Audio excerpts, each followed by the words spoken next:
내가 전심으로 주께 감사하며 신들 앞에서 주께 찬송하리이다.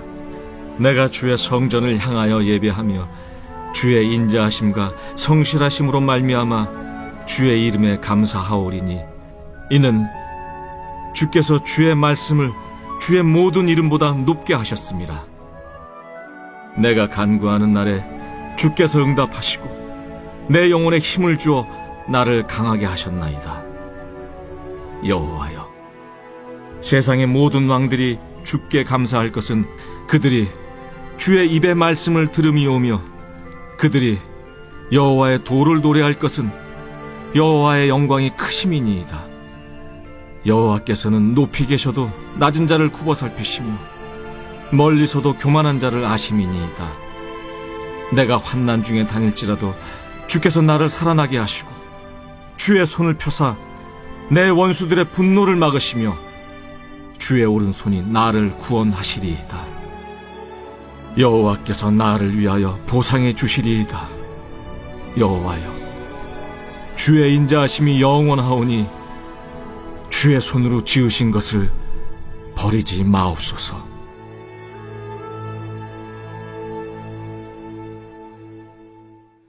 하나님의 말씀입니다. 제가 미국 와서 느낀 것이 하나 있는데, 여기 있는 사람들은 참 감정 표현이 솔직하다라고 하는 겁니다. 감사하면 감사하다, 미안하다면은 미안하다, 사랑한다면은 사랑한다, 싫으면 싫다, 좋으면 좋다, 정확하게 자신의 감정을 표현하고 전달하는 것을 봅니다. 한국 사람들, 특히 남자들은 우리 감정 표현에 참 많이 서툴죠. 더욱이 저처럼 이 경상도 사람들은 참 우리가 무뚝뚝하기도 합니다. 저와 아내가 아직까지 우리가 접촉점을 찾지 못하는 이슈가 하나가 있는데, 바로 이 프로포즈입니다. 저는 했다, 아내는 하지 않았다, 그렇게 주장합니다. TV나 영화에서 이런 장면이 나오면은 아내가 저를 이렇게 슬쩍 쳐다보면서 이 논쟁이 다시 이렇게 시작되는 것이죠. 그러면 저는 이렇게 말합니다. 나는 분명하게 했다. 나는 당신에게 내 아를 낳아도 이렇게 말했지 않냐 라는 것이죠. 저는 이것이 프로포즈라고 주장하고 제 아내는 이것이 아니라고 이야기를 하는 것이죠. 프로포즈라는 게 이거 아닙니까? 결혼을 하자, 청하는 것 아니겠습니까? 그래서 제가 애들로 표현한 것이라고 저는 주장합니다. 아내는 아니라고 이야기를 하죠. 감정의 표현을 구체적으로 하는 것은 참으로 중요한 것 같습니다. 그로 인해서 생각으로만 머물러 있던 것이 언어화되면서 이것이 구체화되기 때문에 그렇습니다. 오늘 본문은 다윗의 시편입니다. 다윗이 어떤 배경에서 지었는지는 구체적으로 알 수는 없지만은 이 내용을 볼 때 대체로 다윗의 인생 말년에 작성했다라고 그렇게 볼 수 있습니다. 각 구절을 묵상하면 다윗의 일생 중에서 연결되어 떠오르는 부분들이 이렇게 연결됩니다. 아마 다윗이 이런 상황 속에서 시를 지었지 않을까 한번 생각해 봤습니다. 저문은 이 석양을 바라보면서 묵묵하게 생각에 잠겨 있습니다. 우리도 그렇지 않습니까? 그냥 멍하니 떨어지는 석양을 보게 되면은 문득 여러 가지 인생의 여정의 생각들이 이렇게 날 때가 있는 것이죠.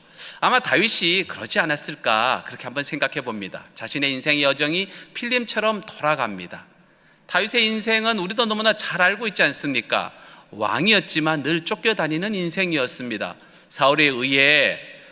이 사무엘에 의해 왕으로 선정되었지만 그 후 13년을 사울의 칼을 피해 쫓아다녀야만 했습니다. 때로는 미친 척을 하고 침을 흘리며 블레셋으로 가서 몸을 피해야 하는 상황도 있었고, 아들 압살롬에게 쫓겨 버선발로 도망하기도 하였습니다.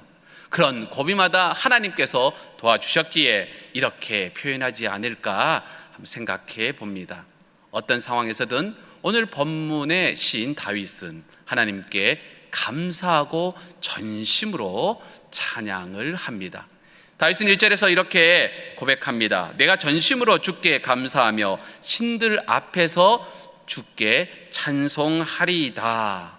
여기서 신들 앞에서 주께 찬송하리이다에서의 신들은 이방 신들, 우상들을 말합니다. 고대는 신들의 세계라고 말하지 않습니까? 각 민족들이 각각의 수호신들이 있었습니다. 가나안 땅에만 하더라도 바알, 아세라, 몰록과 같은 그런 신들이 존재했습니다. 그러한 신들 앞에서 다윗은 당당하게 하나님을 찬양합니다. 주께 감사합니다. 요즘으로 치면은 커밍아웃 하는 것이죠. 내가 어디에 속해 있는지를 분명하게 밝히는 것입니다. 내가 어디에 속해 있는지를 알리는 것 참으로 저는 중요하다고 생각합니다. 이렇게 선포할 때에 나의 정체성이 대내외적으로 알려지게 됩니다. 내가 크리스찬이다 라고, 내가 예수를 믿는 사람이다 이렇게 알려지게 되고 선포하게 되면은 그에 맞게 살아가게 되는 것이죠. 심리학에서 이것을 자기 충족적 예언이라고 말하기도 합니다. 내가 말하는 대로 그렇게 살아간다라고 하는 것이죠. 한국의 힙합 가수 중에서 BY라는 가수가 있습니다.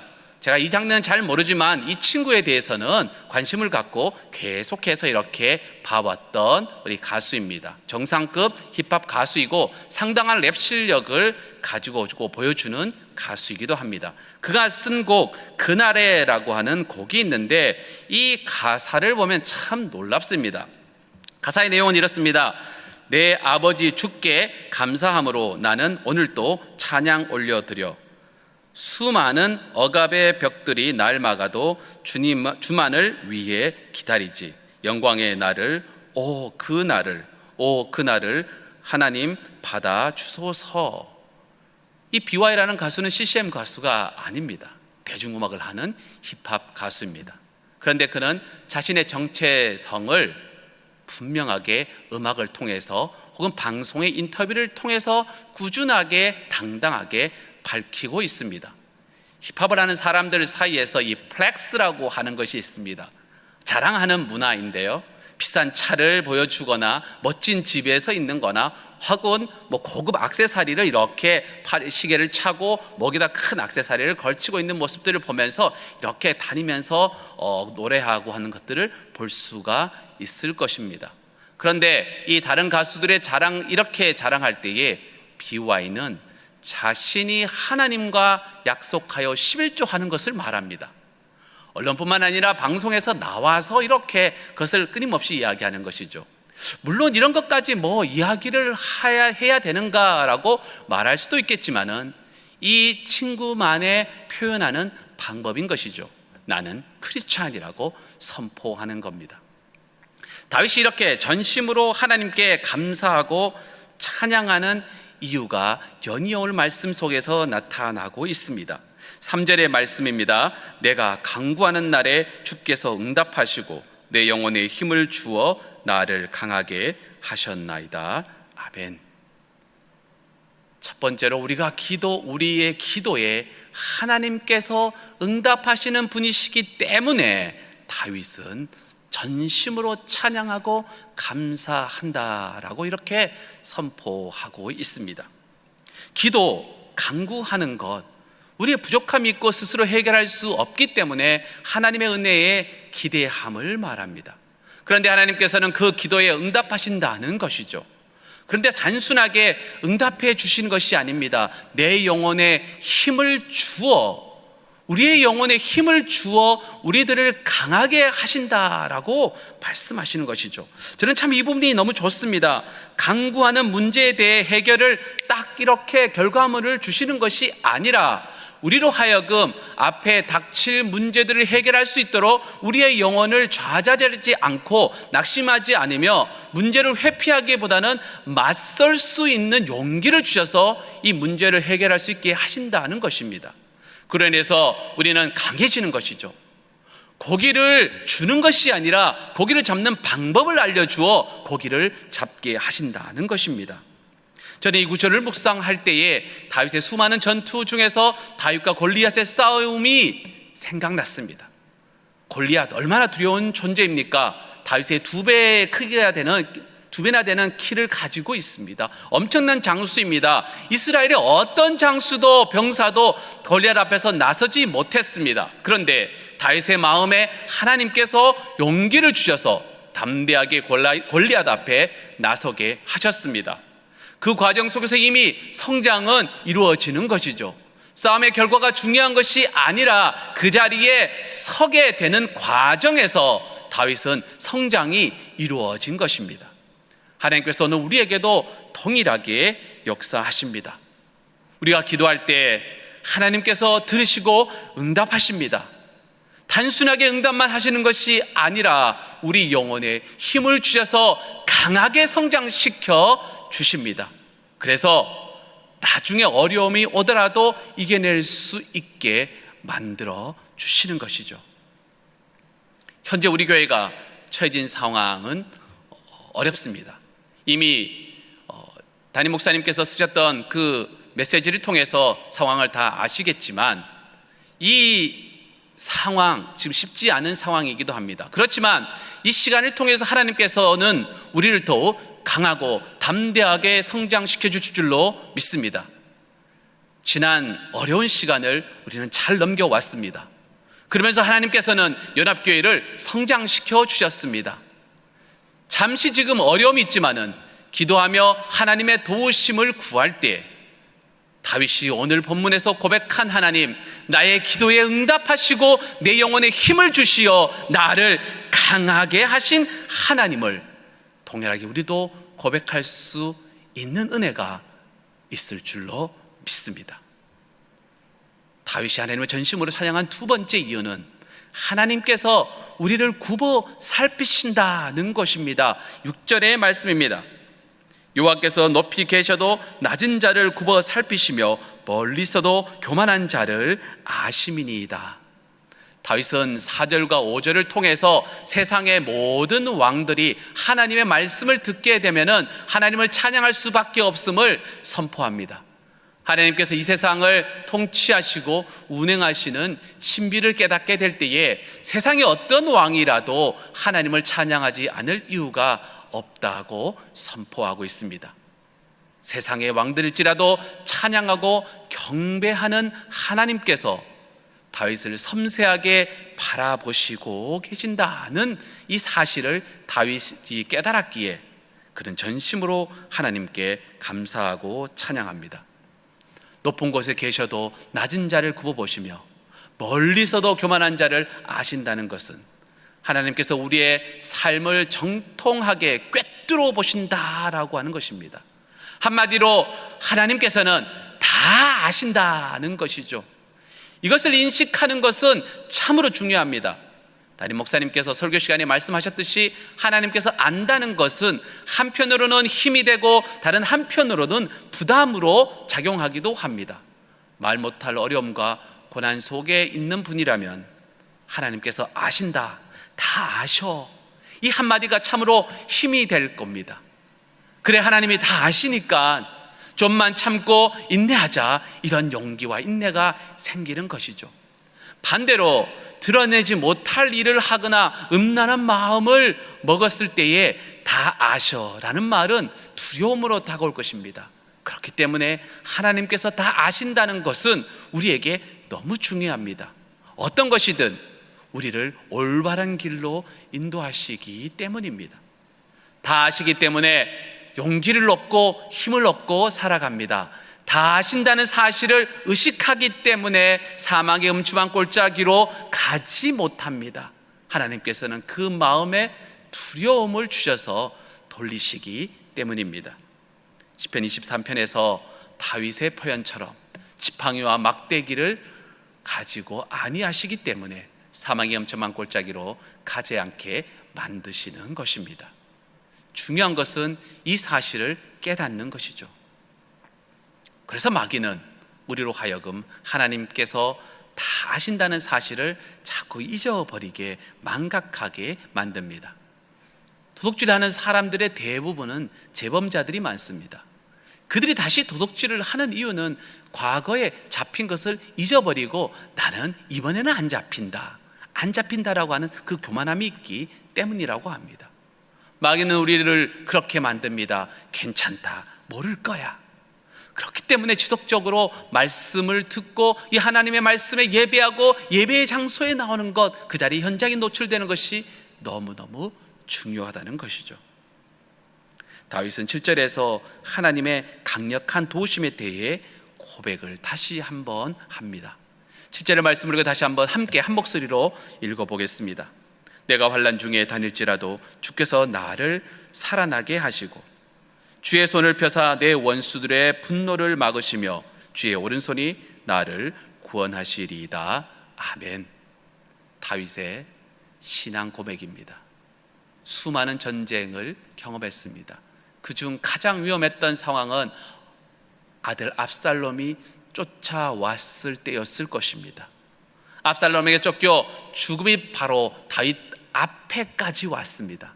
압살롬의 책사 아히도벨은 지금 바로 다윗을 따라가서 공격해야 그를 이길 수 있습니다라고 주장합니다. 만약 그랬다면 압살롬은 다윗을 이겼을 것이고 그가 아마 왕이 되었을 것입니다.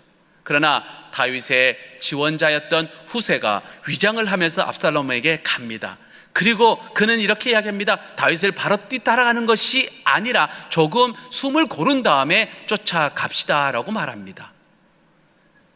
압살롬은 후세의 이야기를 좋게 받아들였던 것이죠.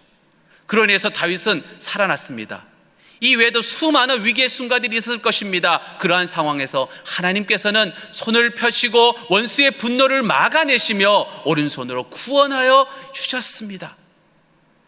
중국 스촨성의 지진 때에 집이 무너지는 와중에도 그 지붕의 토사를 그대로 받아내면서 아이를 지킨 어머니 이야기를 아마 들어보셨을 겁니다. 오래전이지만은 전 세계를 울린 이야기입니다. 엄마는 마지막 순간 그 전화기에 메시지를 남깁니다. 엄마가 아가 너를 사랑한다는 것을 전하고 싶다는 것이죠. 엄마가 너를 사랑한다는 메시지를 남겼습니다. 우리 하나님은 어떠십니까? 독생자를 죽이시면서 우리를 사랑하신다고 하신 분이십니다. 그 하나님께서 오늘 저와 여러분과 함께 하시는 줄로 믿습니다. 고난과 어려움 살면서 보면은 찾아옵니다. 목사에게도 그런 날이 있습니다. 고통의 날이 오늘 당장 우리에게 닥쳐올 수도 있습니다. 그때 다윗처럼 하나님을 찬양하시기를 축원합니다. 마음이 힘들 때 저는 웨이메이커라고 하는 찬양을 종종 듣습니다. 그 가사 중에서 이런 가사 내용이 있습니다. Waymaker, Miracle Worker, Promise Keeper, Light in the Darkness, My God, that is who you are. 이 찬양 가사를 들을 때 이런 마음이 듭니다. 그렇지, 마음에 또 힘겨움이 있었더라도 그렇지, 우리 하나님은 이런 분이셨지. 길을 내시고 기적을 행하시며 약속을 지키시며 어둠 속에서 빛이신 분, 그 하나님이 오늘 나와 함께 하시지. 이런 생각을 하면서 이 찬양을 들으면 새 힘이 납니다. 그렇습니다. 우리 인생에서 길이 막힐 때 길을 내시는 분이 바로 하나님이십니다. 원수의 손에서 신묘막측하게 막아주시고 구원하시며 우리 인생의 갈 바를 알지 못할 때에 빛으로 인도하시는 분이 바로 우리의 하나님이십니다. 다윗은 7절과 8절을 통해서 자신의 신앙 고백을 합니다. 나의 하나님은 고통 속에서 나의 기도를 들으시고 나를 이끌어내시고 인도하시며 그 원수들을 손에서 막아내시고 나를 구원하셨던 그 하나님, 그 하나님이 바로 나의 하나님이라고 고백합니다. 여러분의 하나님은 어떤 하나님이십니까? 길을 내시고 우리의 길을 인도하시며 신묘막측하게 막아주시고 구원하시는, 우리의 인생이 갈 바를 알지 못할 때에 빛으로 인도하시는 그 하나님께서 오늘 저와 여러분과 함께 하십니다. 기도하시겠습니다. 하나님 아버지, 감사합니다. 다윗의 고백을 통해서 우리에게 귀한 은혜를 허락하여 주심에 감사드립니다. 항상 우리가 기도할 때에 하나님께서 응답하여 주시며 우리가 어디에 있든지 간에 늘 하감하시며 우리를 눈동자처럼 지켜주시고 보호하여 주셨던 그 하나님의 은혜를 늘 감격하며 살아가게 인도하여 주시옵소서. 하나님 아버지, 지금 우리 연합교회가 하나님의 간절한 도우심을 간구하고 있습니다. 이 어려운 상황 속에서 하나님 저희들 능히 감당하고 이겨내게 하실 줄로 믿습니다. 하나님의 능하신 손으로 잡아주시고 인도하여 주시옵시며, 다윗이 고백했던 것처럼 그렇습니다. 하나님께서는 우리의 기도에 응답하여 주셨고, 하나님께서는 멀리 계셔도 가까이 계셔도 항상 우리를 함께 하시고 바라보셨으며, 우리가 어려움 속에 있을지라도 강한 손과 편팔을 잡고 우리를 항상 인도하여 주시고 지켜주셨던 그 하나님이심을 고백하는 그날이 저희들에게 속히 오게 인도하여 주시옵소서. 이 어려움 속에서 연합교회가 더욱더 단단하게 세워지기를 소망합니다. 이끌어가는 모든 우리 리더들과 지도자들, 특별히 우리 목사님과 장로님들에게 지혜를 더하여 주셔서 이 어려움을 잘 이겨낼 수 있도록 인도하여 주시옵시고, 오늘 우리의 고백처럼 정말 나에게 주신, 나에게 다가오신 그 하나님이 어떤 분이신가를 깊이 묵상하며 오늘 하루 살아가는 우리의 고백이 찬송이 되게 인도하여 주시옵소서. 예수님의 이름으로 기도합니다. 아멘. 이제는 우리 주 예수 그리스도의 은혜와 하나님 아버지의 그 놀라우신 사랑하심과 성령님의 위로 충만 교통하심의 은혜가, 우리 기도에 응답하시는 그 하나님, 언제 어디서라도 우리를 항상 굽어 살피시며 돌보시는 그 하나님만을 의지하며 나아가는 연합의 모든 성도들 머리 위에와 방송을 듣고 있는 모든 우리의 형제 자매들 머리 위에 이제부터 영토록 함께 하시기를 간절히 축원합나이다. 아멘.